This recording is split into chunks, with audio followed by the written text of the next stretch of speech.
people, Trish Wood here from the Trish Wood is Critical podcast, here with your and my midweek meltdown. I actually got the idea for this yesterday morning, meaning Tuesday, today's Wednesday, but it took me 24 hours to really gather my thoughts so that I would be delivering something more than just vitriol about what I read in the British papers yesterday. So what I saw was what looks like a bit of a prognostication about what the propaganda pushback is going to be in the future to save the butts of the people who were pushing lockdowns, which mostly didn't work, and which they are afraid to claim responsibility for. So here's what they're doing. Instead of saying the lockdowns didn't work, they're now pushing, there's a kind of an august bunch of MPs who did a review of the British response to COVID-19, and their big criticism to big headlines yesterday was that they didn't lock down soon enough. Imagine that.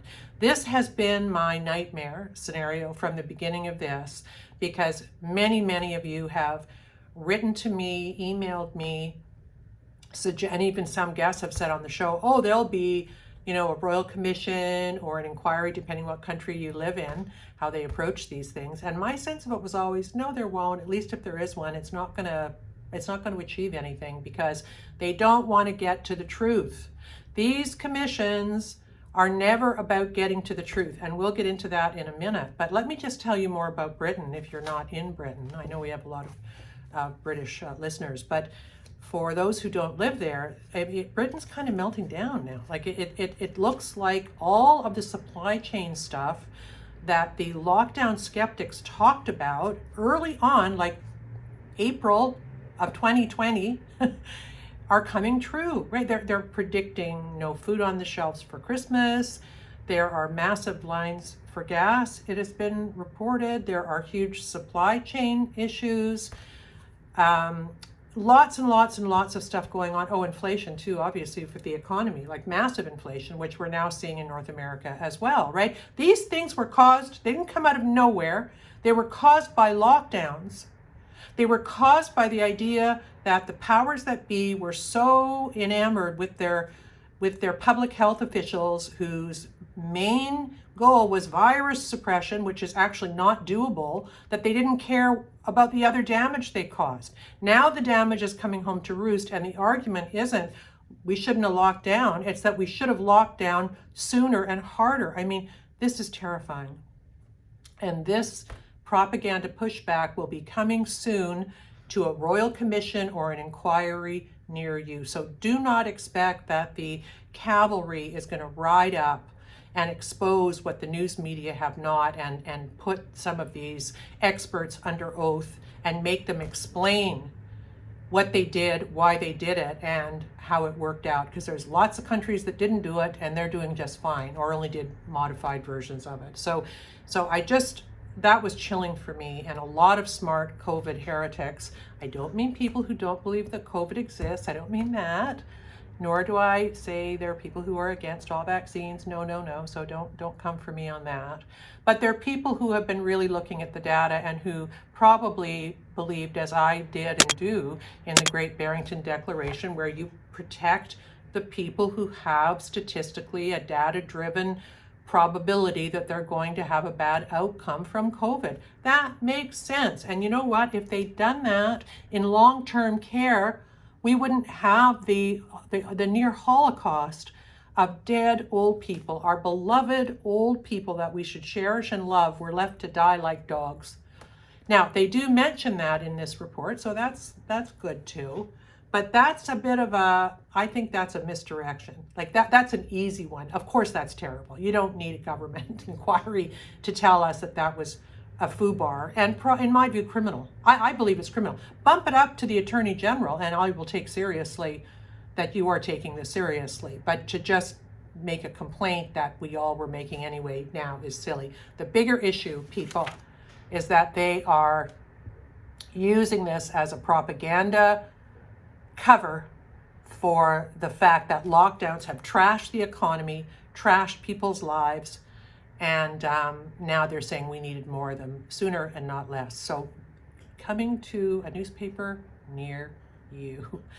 But what this got me thinking about was my own cynicism as a former legacy media journalist about all of these big crises that have happened to us in the last, let's say, 20 years, using 9/11 as the starting point.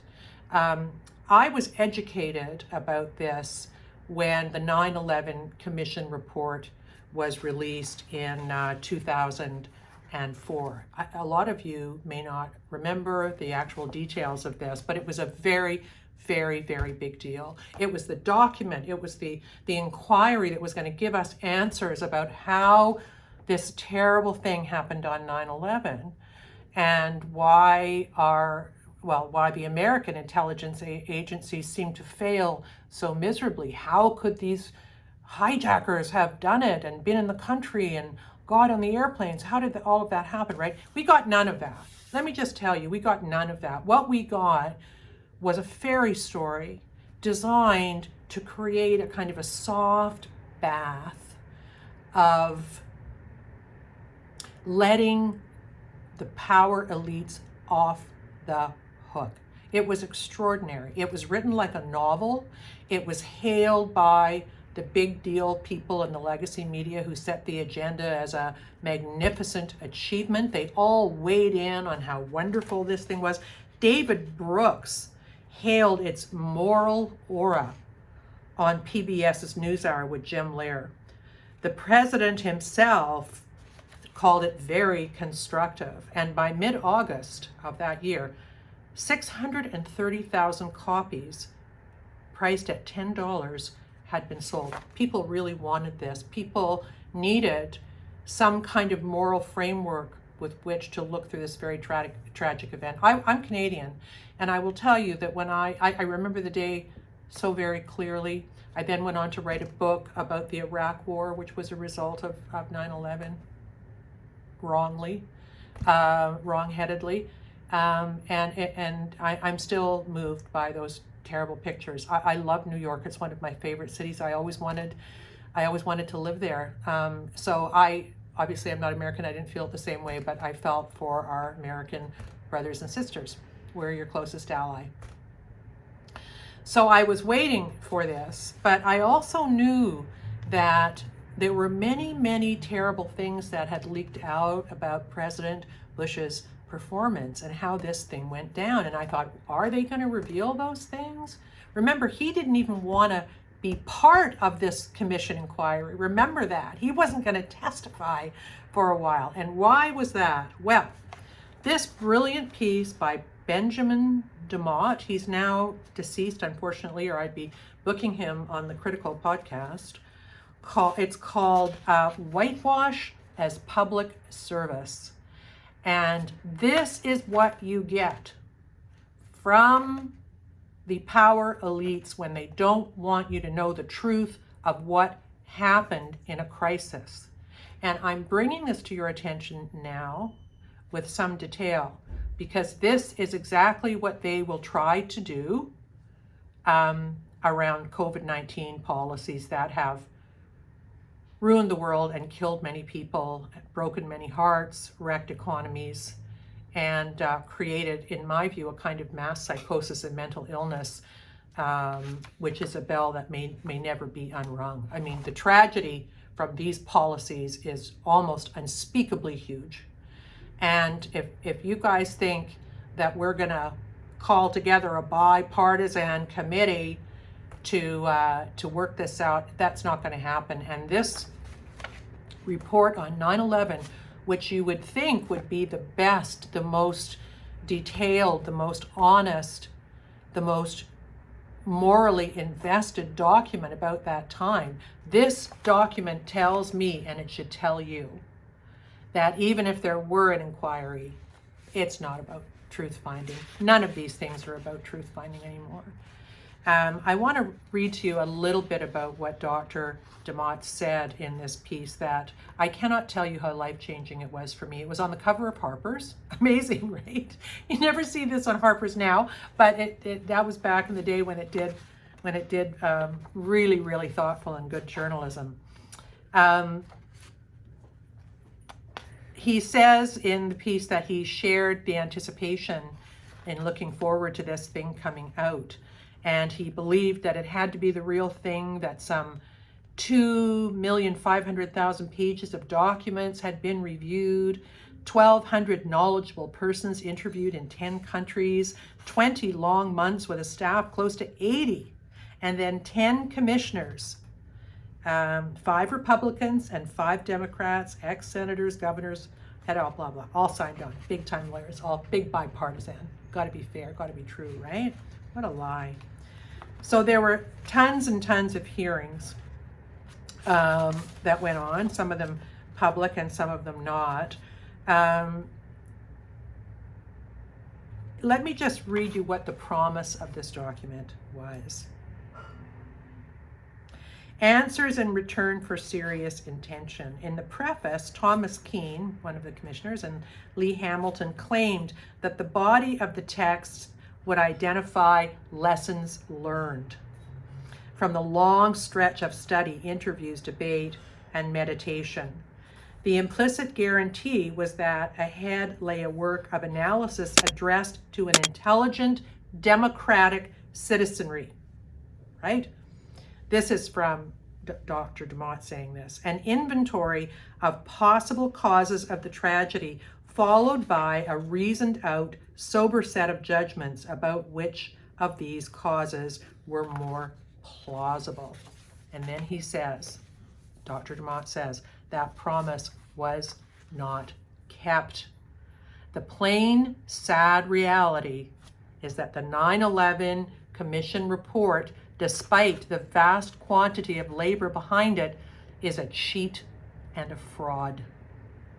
It stands as a series of evasive maneuvers that infantilize the audience, transform candor into iniquity, and conceal realities that demand immediate inspection and confrontation. It's a police car going through my neighborhood. Kind of symbolic. I'll pick up. And conceals realities that demand immediate inspection and confrontation. Because it is continuously engaged in scotching all attempts to distinguish better from worse leadership responses, the Commission can't discharge its duty to educate the audience about the habits of mind and temperament essential in those chosen to discharge command responsibility during crisis. It can't tell the truth about what was done and not done, thought and not thought at crucial turning points. The 9/11 Commission report can't tell the truth. And why can't it tell the truth? It can't tell the truth because it doesn't want a public debate. It doesn't want the citizens to know what really happened. He says at the core of these failures lies a deep wariness of earnest, well-informed public debate. And the wariness is rooted clearly in a conception of the nature of citizen virtue that strips the critical instinct of its standing as essential equipment for the competent democratic mind, right? So we don't want the citizens thinking about this. They're not smart enough. And finds merit in the consumer credulity that relishes pop culture and shrugs off buyer beware warnings. The ideal readers of the 9/11 Commission report are those who resemble the Commission itself in believing that a strong inclination to trust the word of highly placed others is evidence of personal moral distinction. Sound familiar? I seem to say that a lot in these, but I mean, it's unbelievable, right? They're saying, Dr. DeMott is saying here, that they designed this, and it was designed by people who just think we have to believe those who make policy, even if they're wrong. And even if they're lying, which the 9/11 Commission report knew George Bush was. He was warned time after time after time after time that Al-Qaeda was going to strike in the U.S. He was warned in a presidential briefing memo just 5 weeks before 9/11 that they were going to use, or they might use, planes as missiles, and that they were setting to attack the United States. And yet President Bush was allowed to get away with thinking this was meaningless drivel. He never got an actual warning. They were historic in nature. I mean, imagine that, the biggest terror attack on American soil. The president's lying about it, and the commission, which is charged with getting to the bottom of it, lets him off the hook.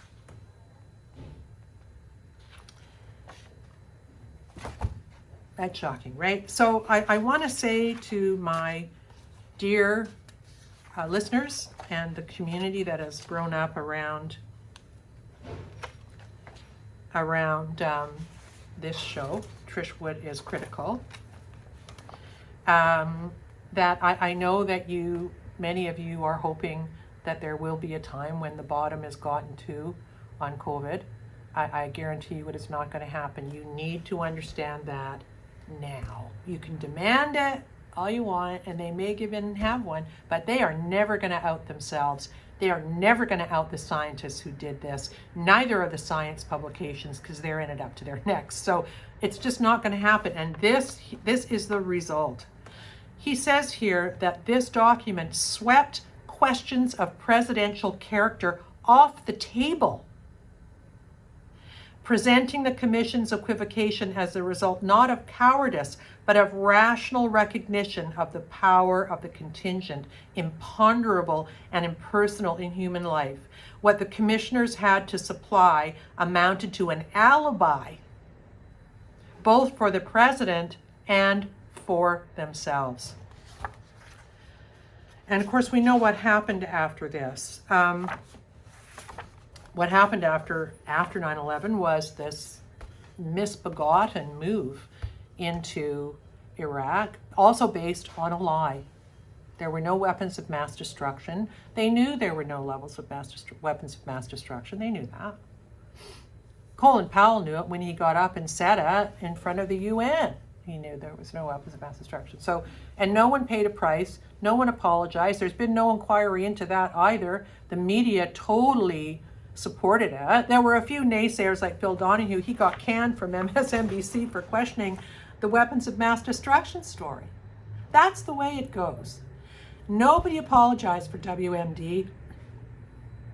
Thousands of young people either lost their lives or their limbs and are now struggling with the moral injury of not understanding actually why they went to war and killed a bunch of people. That will stay with them the rest of their lives. Let's layer the Afghanistan fiasco, thank you, Joe Biden, on top of that. And they do massive, massive, massive damage to these beautiful young people who sign up every time they're called. And every time, recently, they've been lied to, and there's never an inquiry about it. And you know what? The media that enabled the Iraq War never apologized either. I saw these things in the Washington Post and the New York Times. There were small little paragraphs acknowledging they may have gotten a couple of things wrong. But let me tell you, Judith Miller at the New York Times was constantly writing about weapons of mass destruction, and from her source Curveball. She was a hero. She was speaking on the news every night. She was dead wrong. And I still see people booking her for Fox News, which I don't understand at all. They got to stop doing that. But no one pays a price for these things. There is no inquiry that's going to get to the bottom, and they're going to lay blame. Look at George Bush today. He and Barack Obama and Bill Clinton are buddies. You see them together at these events, these funerals and public events, hugging each other and smiling like they're old mates. Michelle Obama loves George Bush. She loves him. And yet, it's likely his malfeasance may have played into 9/11. We won't know because nobody ever really looked at it. He lied about weapons of mass destruction. and ruined some young people's lives and killed hundreds of thousands of Iraqis in the process, right? Not to mention Afghanistan. So, but they're all buddies. They all, they're all part of the same group that we're not invited to. And someone who should maybe be being shunned is being celebrated. George Bush, I mean, it's really shocking. So I'm saying this to you today so you don't get your hopes up that there's going to be some remedy for the lies that have been told. You've got to make other plans. We've got to figure something else out. I also believe, I've said this on the show, I don't believe that the so-called true believers in the COVID regime actually want to know the truth. I think that the public is now so mentally ill and so propagandized that they actually want more lies, if the lies will feed their confirmation bias. I hate to say it, but look at CNN. They've been wrong about 88 million things, and people are still watching, right? Demonstrably, provably wrong. And people are still watching. So, you wonder why. I think it's more comforting for people to just keep hearing things that support their beliefs. That is the sad and sorry state we are in, my friends. So if you have a chance to find this document, Whitewash as Public Service, the 9/11 Commission Report Defrauds the Nation by Benjamin DeMott, published October 2004.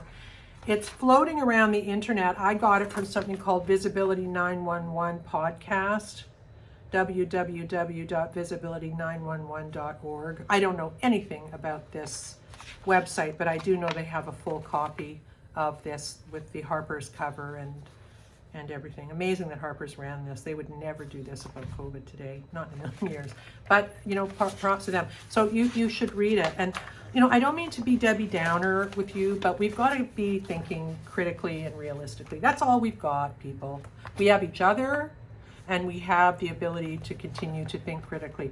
No one's going to ride to the rescue. Our elected officials, there's one or two good ones here. We've got Roman Baber and a few others in other countries, but they're not going to ride to our rescue. They are all part of the same regime where they hide stuff and cover up for each other, and they think we're too stupid to process the fact that a president might have actually been responsible for 9/11 happening. Much better to remember George Bush standing on the mound of rubble at 9/11 with a bullhorn, testosterone pumping, and making the country feel better by saying we're going to get the bad guys. And if that's what we prefer, dude, that's what we're getting, right?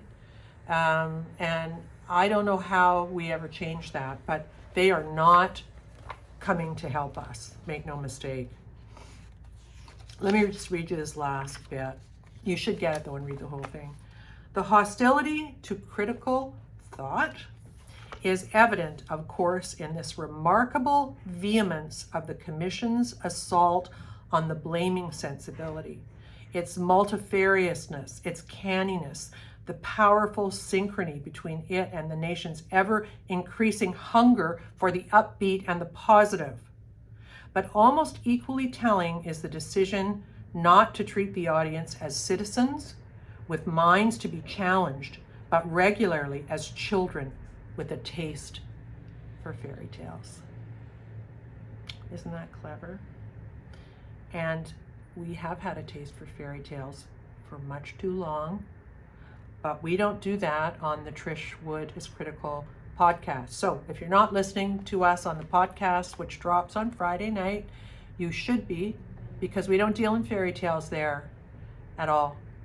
And those of you who are with me already know that. So what I will say to you now is stay critical and see ya.